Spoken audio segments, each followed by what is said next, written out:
Father, for giving us these precious children and for making us their parents. We know how great responsibility you handed over to us. The challenges surmountable because we believe that you are with us in all our endeavors and struggles.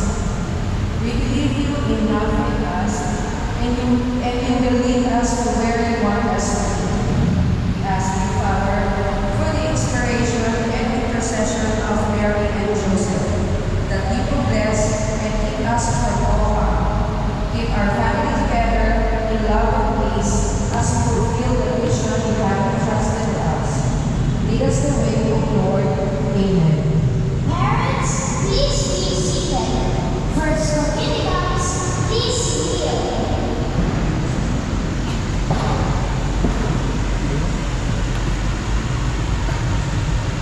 How it is to experience the impossible of the Lord for His grace and will. May our Lord thank you for making us with your present to our parents, teachers, and to one another. Thank you for Father Valen and Father Nick who has accompanied us in celebrating and remembering your great love.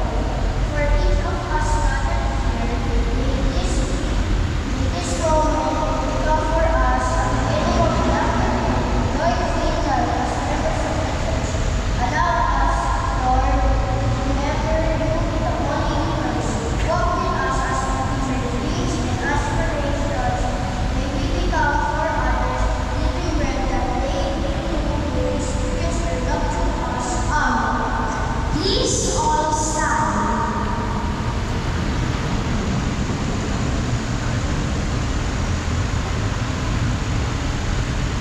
So before the blessing, we like to congratulate our Cosmicas, also our parents. Let's give them a round of applause. So the first time, I was very Jesus. I know that you were excited before as I asked you when I heard your invitation. All of you are excited to visit Jesus. Alam ba niyan kung magulang na excited sila na tanggapin si Jesus sa Eucharistia. But the problem is, 99% of these first Dominicans, especially great believers, when I ask them, you will